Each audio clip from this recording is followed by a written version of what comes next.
Hello students, welcome to YouTube channel of Sindhwal classes. मैं doctor Jitendra Verma एक बार फिर से आप लोगों का वेलकम करता हूं। आज हम यहां पर एक कंसंट्रेशन टर्म होता है उसको एक्सप्लेन करेंगे, क्योंकि बहुत इंपॉर्टेंट है। 11th और 12th में इसके बहुत सारे क्वेश्चंस पूछे जाते हैं in terms of concentration, in terms of pH, in terms of limiting reagent, या आप कह सकते हैं amount of salt. So let's start with the concentration terms. So for this concentration, actually I am emphasis only on the important concentration term, not all. हम सबके बारे में नहीं पढ़ने वाले, जिनकी प्रोबेबिलिटी ज्यादा है आने की, या जो प्रीवियस ईयर में बार बार पूछे गए हैं, हम सिर्फ उन्हीं कॉन्सेंट्रेशन टर्म के बारे में पढ़ेंगे। तो कॉन्सेंट्रेशन के लिए हमें यहां पर दो कंपोनेंट है, एक सॉल्यूट और एक सॉल्वेंट। सॉल्यूट और सॉल्वेंट जब आपस में मिक्स होते हैं तो यहां पर एक होमोजीनियस मिक्सचर बनता है, और इस होमोजीनियस मिक्सचर को बोलते हैं सॉल्यूशन। जनरली जो लेस अमाउंट में होगा उसको सॉल्यूट माना जाता है, और जो हाई अमाउंट में होता है उसको सॉल्वेंट माना जाता है।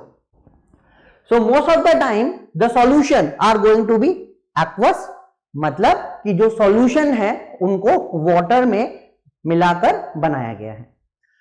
तो अब अगर हम किसी पर्टिकुलर टेम्परेचर पे इस सॉल्यूट के अमाउंट को एनालाइज करना चाहते हैं, मैं एनालाइज करना चाहता हूं कि किसी भी जो सॉल्यूशन मुझे दिया हुआ है उस सॉल्यूशन में इस सॉल्यूट का कितना अमाउंट हो सकता है, तो उसी अमाउंट को हम एक्सप्रेस करते हैं in terms of concentration. But ध्यान रखिएगा, जब भी हम कॉन्सेंट्रेशन टर्म को एक्सप्लेन करेंगे तो हम टेम्परेचर की बात जरूर करेंगे, क्योंकि बहुत सारी ऐसी कॉन्सेंट्रेशन टर्म्स होती हैं जो टेम्परेचर के ऊपर डिपेंड करती हैं, और अगर हम टेम्परेचर में कोई चेंजेस करें तो वो कॉन्सेंट्रेशन टर्म भी चेंज होती हैं। ओके, सो हमने देखा यहां पर दो तरह की कॉन्सेंट्रेशन टर्म हो सकती है, एक जो टेम्परेचर के ऊपर डिपेंड करेगी और दूसरी जो टेम्परेचर के ऊपर डिपेंड नहीं करेगी। अब वो कौन कौन सी कॉन्सेंट्रेशन टर्म है जो टेम्परेचर के ऊपर डिपेंड कर सकती है, जिसमें वॉल्यूम आएगा। तो अगर हम कभी भी कॉन्सेंट्रेशन टर्म निकालने के लिए फॉर्मूले में वॉल्यूम को यूज करते हैं तो वो वाली कॉन्सेंट्रेशन टर्म टेम्परेचर डिपेंडेंट होती है। एग्जाम्पल, स्ट्रेंथ जिसको हिंदी में सामर्थ्य कहा जाता है, मोलैरिटी जिसको मोलरता बोलते हैं, नॉर्मैलिटी नॉर्मलता, वॉल्यूम परसेंट। इसी तरीके से अगर हम इंडिपेंडेंट कॉन्सेंट्रेशन टर्म्स की बात करें तो इसमें हमारे पास हैं मोलैलिटी, मोल फ्रैक्शन, इनके अलावा पीपीएम, मास फ्रैक्शन, और सबसे इंपॉर्टेंट मोलैलिटी। तो अभी तक हमने जो क्लासिफिकेशन किया, इसी क्लासिफिकेशन में से प्रीवियस ईयर में कोई 2 या 3 क्वेश्चन पूछे गए हैं। अब वो क्वेश्चन कौन कौन से हैं समझिए।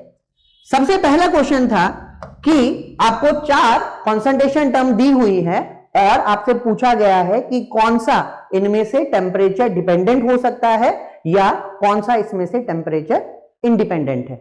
तो हम यहां से इनको याद करके बता सकते हैं।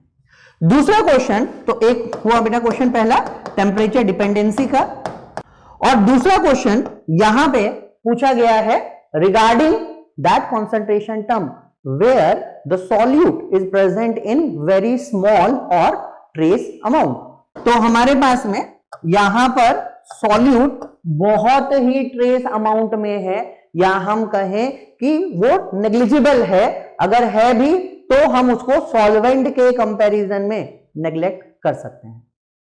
So the concentration term which is used to express the amount of solute when it is present in ultra trace amount in solution is called ppm, that is parts per million, parts per million, तो 10 to the power 6।